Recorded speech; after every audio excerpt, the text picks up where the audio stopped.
I have to get a fan. With them fans out. No.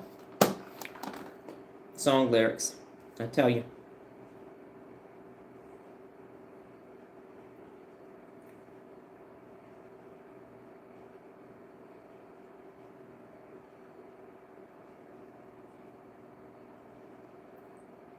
Sabrina, thank you. Thinking about how it affects others, and that part is none of my business. They need to do their best regardless. And that's on everything. That's what the standing operating procedures are for, and the employee handbook, all of those things. That's why, and I don't know how it is for the government, but in private industry, you got to sign the employee handbook. You get one and then you sign it. If you don't read it, that's on you. So I was in union facilities at certain points in my career. Here go the contract. Here go the employee handbook. Here you go. And here go the standing operating procedures. New training. Everybody signs off on the training. You said you was trained. You got it. And now I'm just giving you the receipts back to you. Nola, you shouldn't be afraid to challenge yourself. And if you are, feel the fear and do it anyway. Sabrina says, Regina says, the idea that people are hardwired to seek safety is something that isn't obvious to the naked eye and causes silent resistance and not moving forward. That is exactly correct, Regina. Nola and I were having a similar conversation yesterday because we were returning one of my amazing brain books to the library. And there were two young boys. They had to be in elementary school, and there were bike racks at that library, and they were pulling themselves through the bike racks. And I said, look at them. They're going to kill themselves, waiting on their mom to get the other daughter out the car. And Nola said, that's what people say with boys. They might not cause, they don't care about outfits and stuff, but you're just trying to keep them alive. You're just trying to get them to adulthood.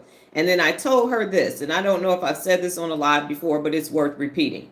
What happens is the amygdala is the warning. It's telling you, hey, saber-tooth tiger, stay away. So what happens is if you do something and it's challenging, like let's say, back in the day for us, the parents would tell us, hey, or Big Mom would say, don't put your hand on that stove. It's hot. Hot. You say hot. You say hot. Don't know. And then you touch it with your finger. And you go, ah. And then the kid say, put some ice on and say, I told you, baby, don't touch that. And so the amygdala says, okay, don't touch that. That's hot. But unfortunately, with boys, they put one finger on it and touch it and it's hot. And the amygdala says, don't do that again. They say, well, let me see, can I burn two of my fingers? And then and the amygdala says, I told you, don't do that. And then they say, well, what if I do three? And every time they challenge the amygdala stops warning them to the point where they find themselves on the top of a roof. And this happened to one of my employees' son, 13. He called me and said, hey, Don, I got to leave. My son just jumped off the roof. His friends wanted to see if he could land on his feet like our pets. So he at the hospital. Son broke his arm because they want to see if it's true. The cats land on their feet, so let's see if he gonna land on his feet. It didn't go out. It didn't bode well. So he done broke his arm. So what happens is the more the amygdala tries to warn you and you ignore it, the amygdala stops warning you.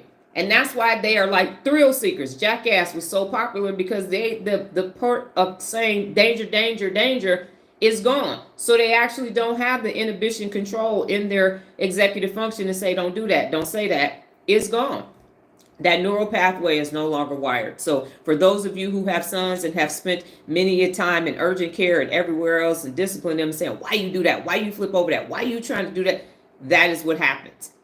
That is what happens. So you have to reinforce that's dangerous. That's dangerous. You got to, every time they say no, it ain't, you got to say, yes, it is. Yes, it is. Now, that's it. And what did you learn? And well, now a hard head make for a soft landing. No. You're going to land in the hospital if you don't wire that.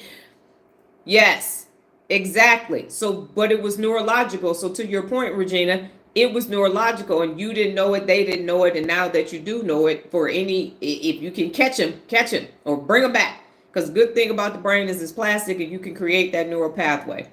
Kevin says, it seems life becoming successful requires you to constantly avoid the distraction of others. We are fighting ourselves and unaccountable people. That is correct, Kevin. And how many times on the lives recently have I said we is the saber-tooth tigers? It's us. We is the threat. We are the problem. We are the hijacking our own amygdala and